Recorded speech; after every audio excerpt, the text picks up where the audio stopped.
esta COP16 seguimos teniendo invitados aquí de muy alto nivel en nuestro stand del Tiempo en la zona azul. En esta oportunidad nos acompaña Florika Fink-Hooijer, ella es la directora general de Medio Ambiente de la Comisión Europea. Florika Fink-Hooijer, Mr. Fink-Hooijer, thank you so much for accept this invitation from El Tiempo.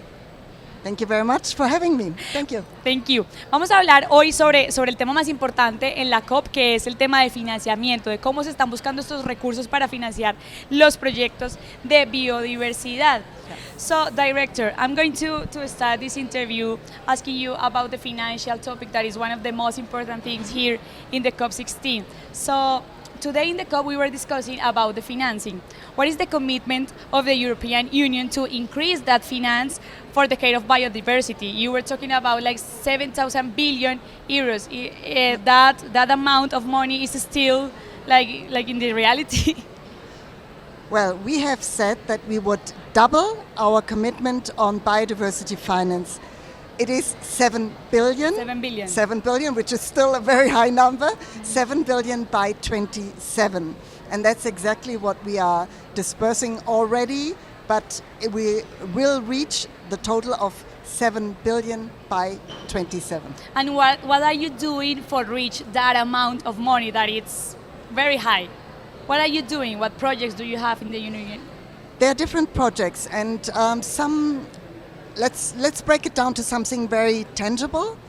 If you look at precisely the biodiversity COP here, it is very difficult sometimes for communities, also local communities or even indigenous people, to really say like, how do I implement? Or even as a state, how do I implement? How do I align my national policies to reaching the target of the GBF? And that means often you have to get the knowledge, you have capacity building, but sometimes you really have to have very simple projects on to restore nature, to conserve nature, yes. But at the same time you have to combine it with creating also livelihoods for people. So the social development and let's say conservation or restoration of ecosystems go hand in hand, and that is the projects that we are financing.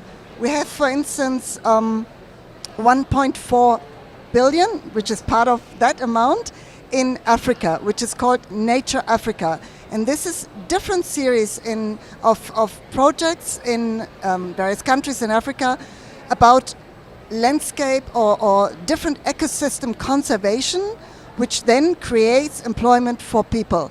That can be in afforestation, it can be in revetting certain land. Mm-hmm. So these type of actions. Mm-hmm. Mrs. Florika, you are in like in the heart of the negotiation. You lead the negotiation from the from the European Union. Yeah.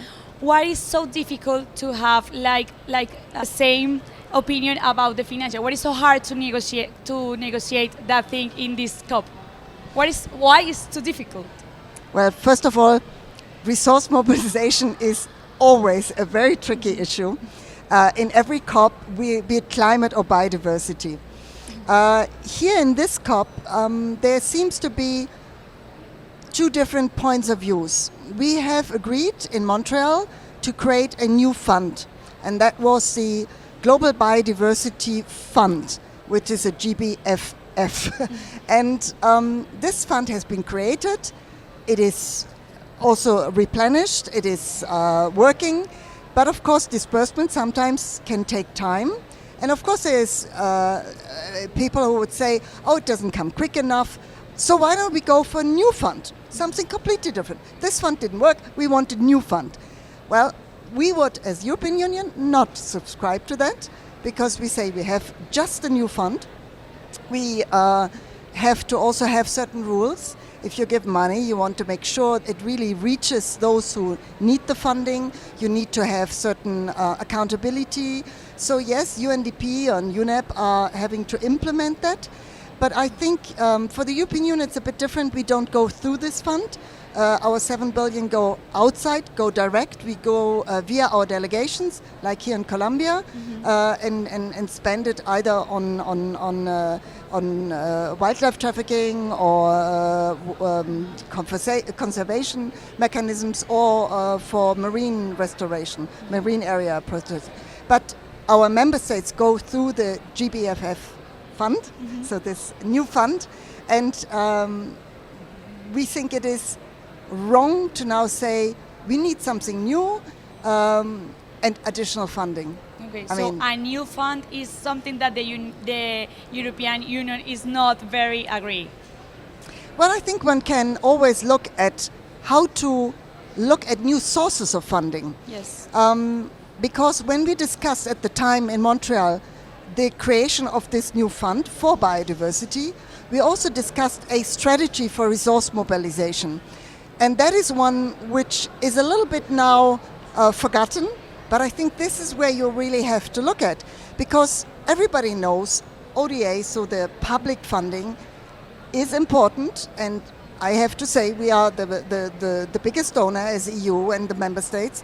We are very predictable, we are not wavering, but this is never enough. There is a huge gap, and nobody's denying that. There is a huge gap for biodiversity.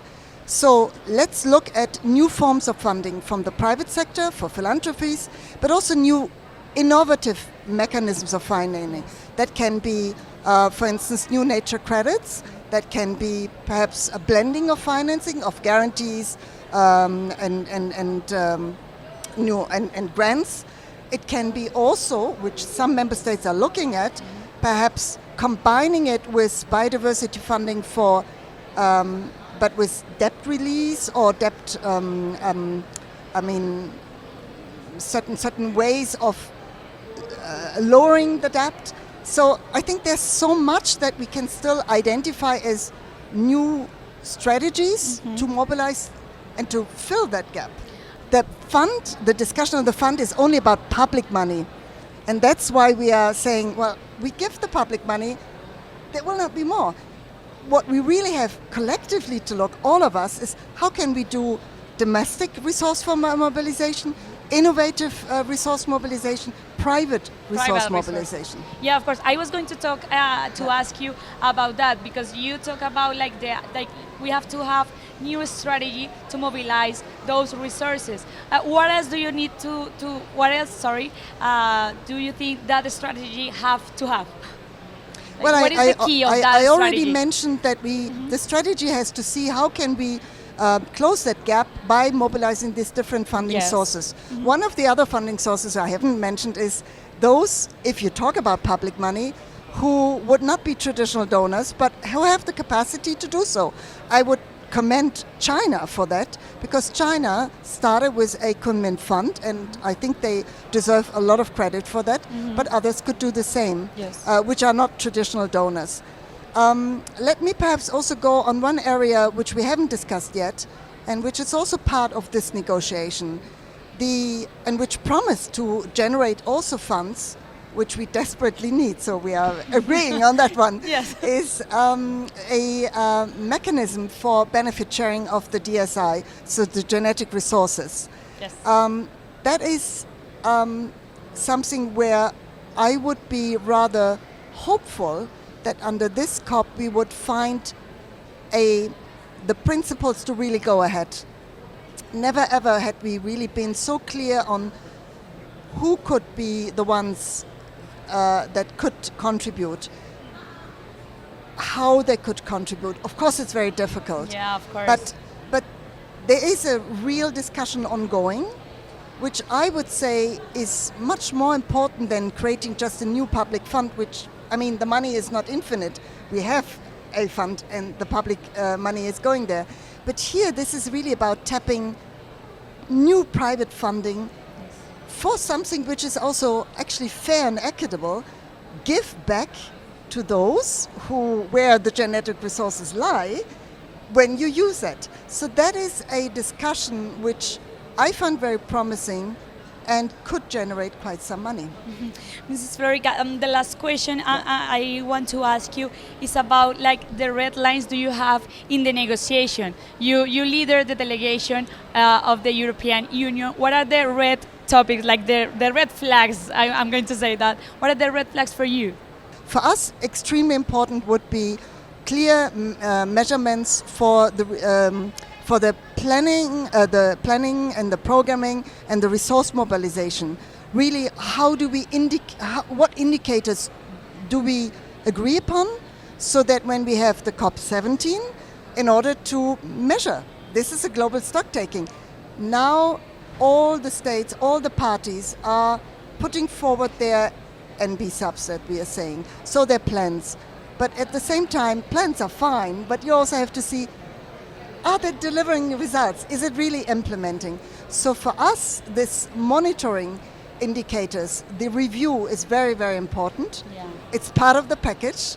Also, I think recognizing the tremendous contribution of indigenous people with their knowledge, with their traditional ancestral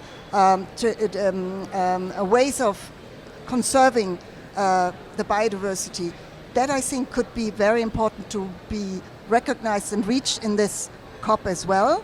I think we also have to work on the cooperation on science and on technical capacity building. On this, just to say, we are financing all the knowledge centers in Africa. Yes. And we find this very useful in order to give and share knowledge, in order to know what are the best mechanisms. Again, how to measure also conservation mechanisms. And then I mentioned DSI would be a great breakthrough.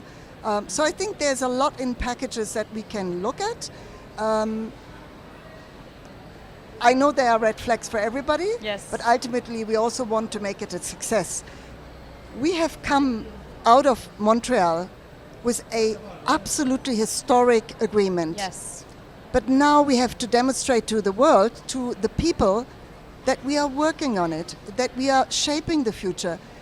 There is so much dramatic things happening because induced to climate change, which then also has the extreme weathers, which is really the pollution, all of this, which really leads to biodiversity loss. We all know that we can't afford it. We need the nature. So what message do we want to give to people? We have solutions. And I think this should be a COP where we demonstrate that we rally around, as a global community, multilaterally, to find solutions. And I think we can, with a little bit of more flexibility on everybody's side. Okay. Thank you. Thank you so much, Thank you. Mrs. Florika Fink-Hooijer. Ella es la directora general de Medio Ambiente de la Comisión Europea. Thank you so much for accepting this interview from El Tempio. Thank you very much. Thank you so much. Pleasure.